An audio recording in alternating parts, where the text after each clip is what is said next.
If I could go back and give my younger self one piece of advice, it wouldn't be about money or investments or climbing any corporate ladder. It would be simple: retire sooner.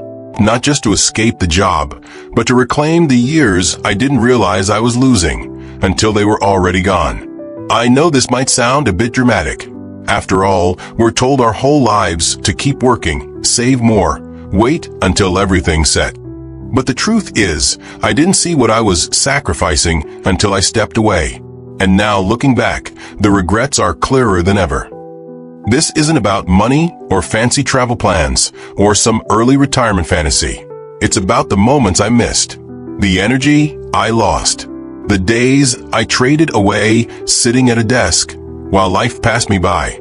And now that I've seen both sides of the coin, working longer for safety versus retiring early for freedom, I want to share with you the truth most people only realize when it's too late. I know a lot of you out there are wrestling with the same question: should I retire now? Or should I wait just a little longer? And I'm not here to tell you what to do with your finances. I'm here to tell you what I learned the hard way through lived experience. These are the 7 biggest reasons I regret not retiring sooner. And if they resonate with you, I hope they'll give you something to think about. So let me start with the first and biggest reason why I wish I had retired sooner. Because time is our most precious asset. More than money, more than status. Time is the one thing we can never make more of. We live under the illusion that we'll always have another summer, another vacation, another chance to do the things we love. But the truth is, we don't know. None of us does. I had a coworker named Dennis. He retired at 70. He worked hard all his life, saved every penny, and dreamed of traveling the country in an RV with his wife. They even mapped out the whole route: Grand Canyon, Yellowstone, Yosemite. But just 3 months after he retired, his wife had a stroke. Suddenly, the RV trip turned into hospital visits and physical therapy appointments. And within a year, Dennis was a widower. He still talks about how they waited too long. They saved their whole life for a retirement that lasted just 1 season. If Dennis's story sounds heavy, it's because it is. But it's not rare. We think we can postpone joy, that we'll buy back time once we've earned it. But what I've learned, too late, honestly, is that you don't buy time. You spend it. Every single day. And if you wait too long, the price is everything you could have done with it. When you retire earlier, you get to enjoy time on your terms. Whether it's a quiet morning with your grandkids, a week-long road trip with your partner, or simply waking up without an alarm clock, you gain ownership over your hours. You're not asking for permission to live anymore. You're just living. But when you delay, when you keep punching the clock out of fear or habit, you gamble with your most irreplaceable currency. And I can tell you, from the other side of that decision, it's not worth the risk. Now let's talk about the second reason I wish I had left earlier. Burnout took more than I realized. It creeps up on us. We don't always feel it as exhaustion right away. Sometimes it shows up as irritability or that sinking feeling in our chest every Sunday night. We tell ourselves this is just part of the grind. But the grind doesn't stop grinding us down. Over the years, it wears on our mind, our body, and our spirit. For me, it started as shoulder pain that just wouldn't go away. I figured it was just from sitting at a desk too long. Then it became headaches. Then I was sleeping poorly. My doctor finally said, "You need to slow down. Your body is trying to tell you something." But I didn't listen. I kept pushing through because I thought that's what I was supposed to do. Looking back, I can't believe how normal I thought it was to be stressed all the time. That low-grade tension was always there, during meetings, on the commute home, even during family dinners. I didn't realize I was running on empty until I finally stepped away and retired. And the relief, it was like I could breathe again. But by then, I had already spent years trading peace of mind for a paycheck I didn't truly need anymore. I had a neighbor, Susan, who retired at 58. People thought she was crazy. Why so soon, they asked. But she knew what she was doing. She told me, "I've got enough saved, and I'm not going to burn the rest of my good years being miserable."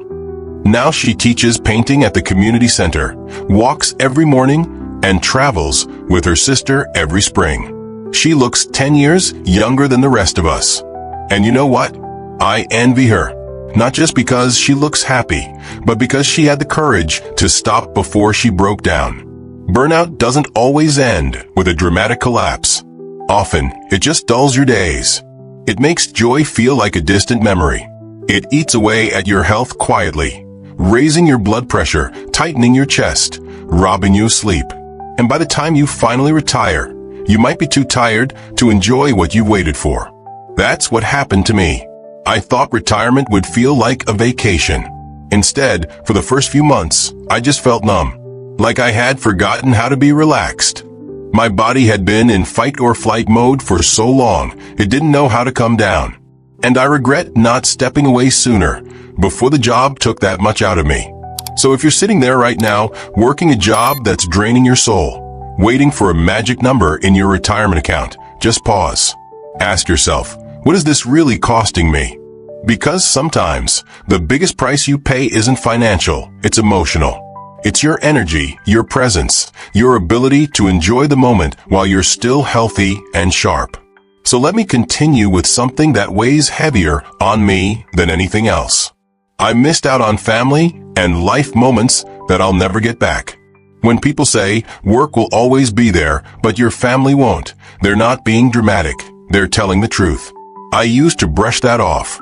I told myself, I'm doing this for them. The long hours, the overtime, the promotions, it's also we can have a better life. But what kind of life are we really giving our loved ones if we're never present? There was this one time my daughter had a school recital. She was around 8 years old. I was working on a big project deadline and told her I'd try my best to make it.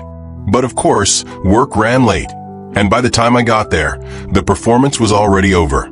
I remember peeking into the auditorium, and it was emptying out. She saw me at the door, and I'll never forget the way her smile faded when she said, "It's okay, Daddy. Maybe next time." But there wasn't a next time for that recital. There never is. That's the thing about life. It doesn't wait. Holidays came and went. Birthdays blurred together. I missed more family dinners than I care to count, always saying, I'll make it up to them. But there are some things you just can't make up. People grow up. People grow old. And in the blink of an eye, you find yourself at a family gathering wondering where the time went, and why so many of those memories were made without you. I know a man named Roy, who retired at 67. He spent years climbing the corporate ladder, always chasing the next title, the next raise. But when he finally retired, his son had already moved across the country, and his grandkids barely knew his name. Roy told me once, I thought I'd have time to build those relationships after I retired. But they already moved on. I was too late. And that's what really stings. You can't rewind time. You can't ask for a do-over. The moments you miss, school events, Sunday barbecues, just being there when someone needs a shoulder, they don't come with second chances.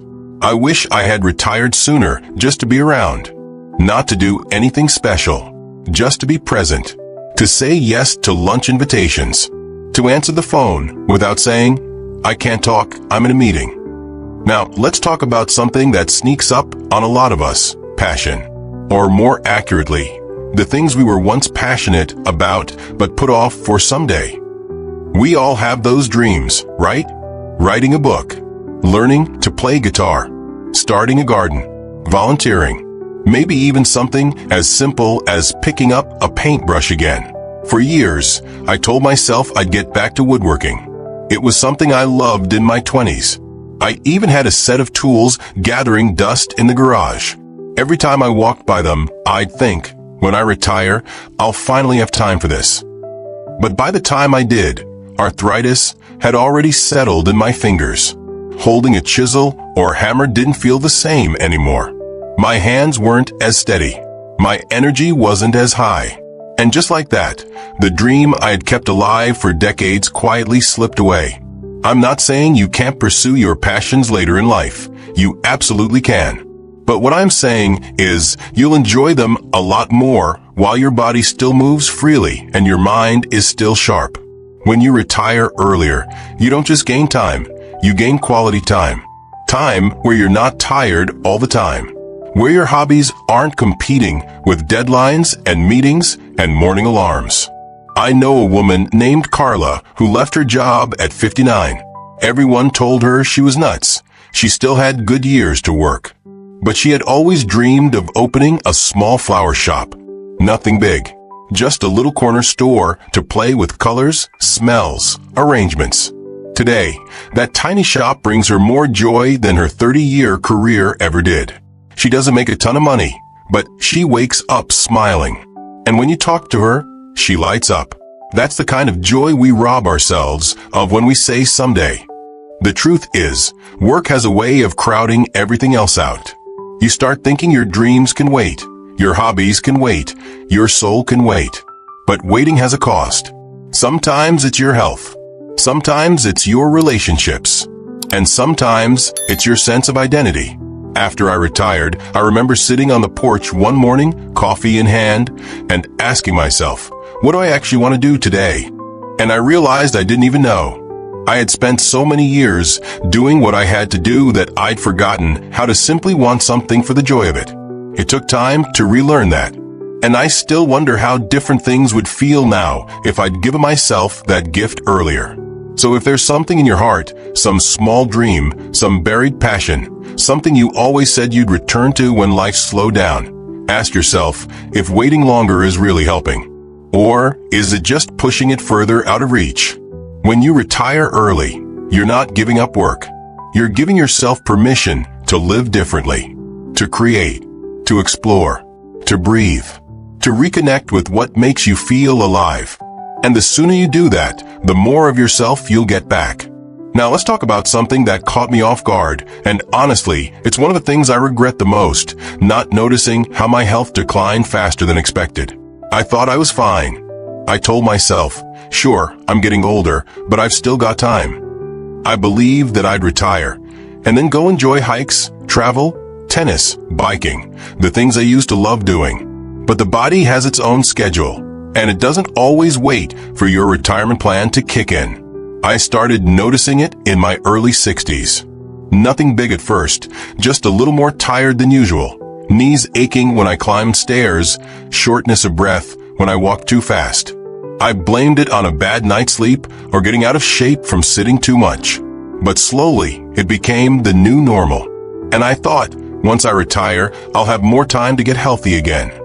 But by the time I finally did retire, my energy was nothing like it used to be. My doctor started warning me about blood pressure, cholesterol, and pre-diabetes. The truth is, I waited too long. I thought retirement would be this golden age of health and freedom, but I hadn't realized how much my years of stress, long hours, skipped meals, and poor sleep had piled up. The habits I had built during my working years came with consequences I didn't fully see until I had time to slow down and actually feel my body again. And what really opened my eyes was seeing other people who retired earlier, who used that time to invest in their health. I met a couple in their early 60s, Thomas and Angela, who retired at 60 and moved to a quieter town near the mountains. They walk together every morning, grow their own vegetables, go swimming twice a week, and spend time cooking healthy meals together.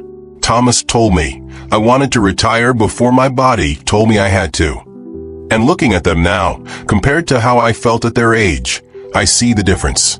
We spend so much of our lives pushing through stress, because that's what work demands.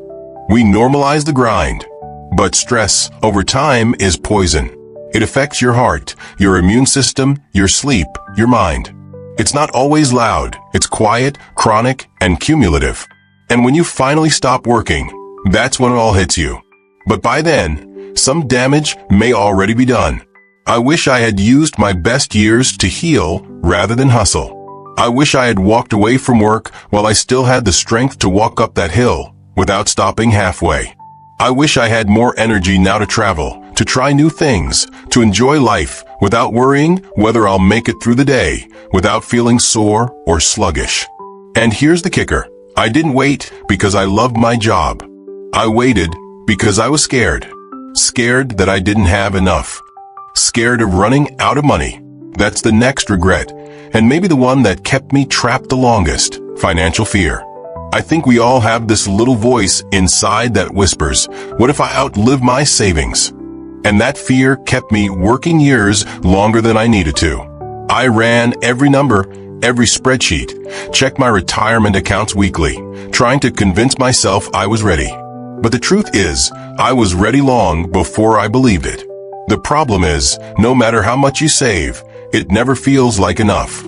You always imagine worst-case scenarios: unexpected medical bills, inflation, a market crash. So you keep putting off retirement, thinking you'll feel safer later. But later just keeps moving. Looking back, I see that I let fear control me. I had enough to live a simple, comfortable life years before I finally stepped away. But I didn't trust that it would be okay.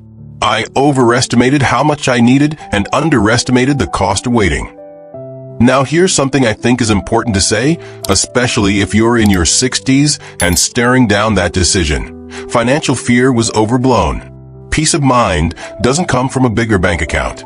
It comes from clarity, from knowing your lifestyle, understanding your true needs, and making peace with the fact that security isn't just about dollars. It's about how you live.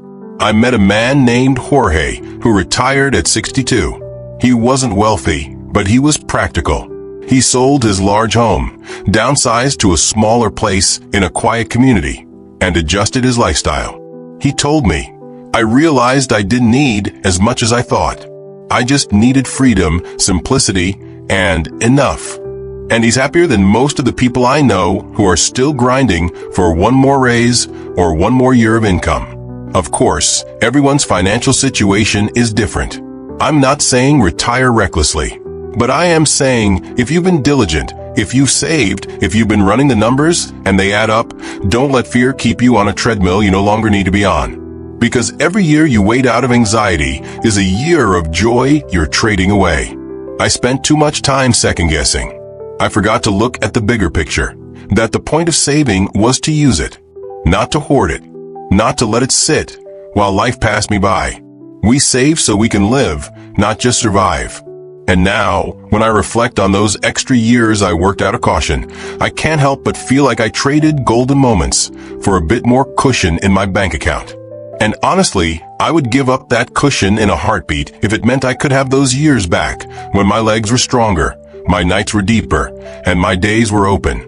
Now let's talk about the most sobering reason of all, the one that I think about more often than I care to admit. You're not promised tomorrow. None of us is. We say it all the time, almost casually, like a reminder to eat dessert first or take that vacation. But when you feel it, when you actually live through the loss of someone who waited too long, it shakes you. I lost a friend named Harold 2 years ago. We used to joke about retirement when we were in our 50s. He always said he'd work until 70, then buy a sailboat and live off the grid with his wife. And he meant it. He saved, he planned. He mapped out the exact route he wanted to sail down the Florida coast. Harold finally retired at 69. He bought the boat, had it sitting at the marina. 2 months after he stopped working, he had a heart attack, died in his sleep, never set foot on that boat, never took the trip. His wife ended up selling the sailboat. She told me, we waited our whole life for that dream, and then it just disappeared. And that's what I mean when I say you're not promised tomorrow. We all like to believe we'll live into our 90s, strong and clear-headed and mobile. But the reality is, we just don't know. You can be healthy 1 year and gone the next. Or stuck managing health problems that make travel, hobbies, even simple pleasures much harder than you imagined. I remember watching another neighbor, Grace, who worked until 72. She was sharp, witty, always on the move. Said she'd retire after 1 more year to pad her savings. That 1 more year turned into a cancer diagnosis. Her retirement years became hospital rooms and chemo chairs.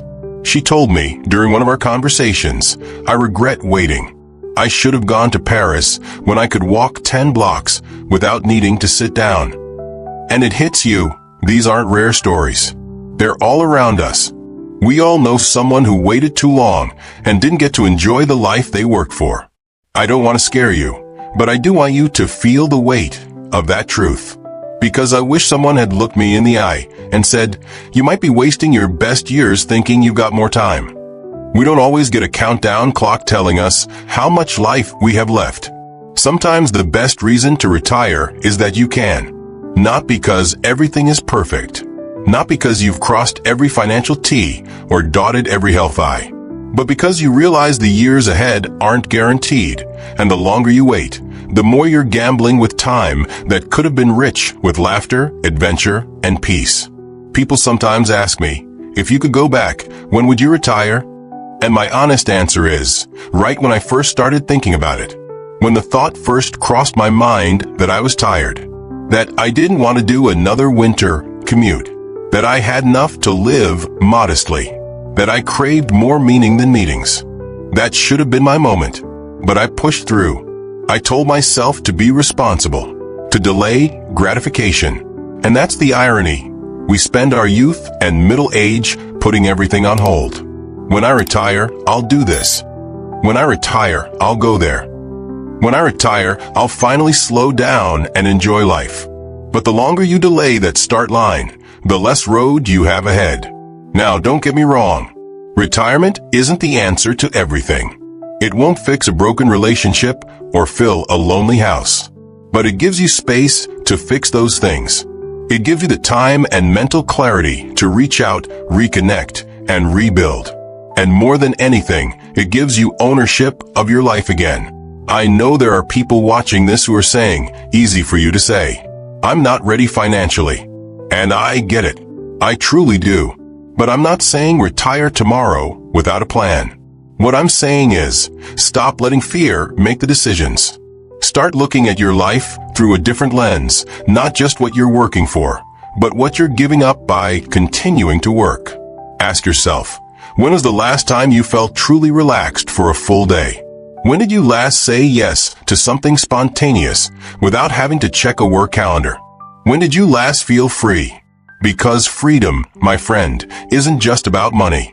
It's about waking up without that weight on your chest. It's about knowing your time belongs to you. Not a boss. Not a paycheck. Just you. So here's my honest advice to you. Retire as soon as you can. Not when it's perfect. Not when you've saved an exact number down to the last decimal. But when you realize that the life you want isn't somewhere far down the road. It's right here. And it's waiting on you to show up. Even if you retire into a simple life, fewer expenses, more walks, more home-cooked meals, more quiet moments, it's still a life that's yours. You'll never regret having more time for the people you love.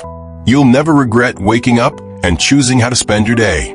And you'll never regret leaving the grind behind while you still have the energy to dance, dream, and live. If you're still wondering what to do, ask yourself this. If you knew you had only 5 more good years left, what would you do with them? Would you keep working? Or would you finally start living the way you've always dreamed? Because that's the real question. And deep down, you probably already know the answer. Now, I want to hear from you. Have you already retired? Are you thinking about it? What's holding you back, or what pushed you to make the leap? Share your story in the comments. You never know who you might help by speaking up. And if this message spoke to your heart, consider watching the video I've linked on screen now. It's all about how to retire smart, not scared. Until then, I'm sending you the encouragement I wish I had when I was stuck on the fence. You've worked enough. You've earned your time. Go live with it.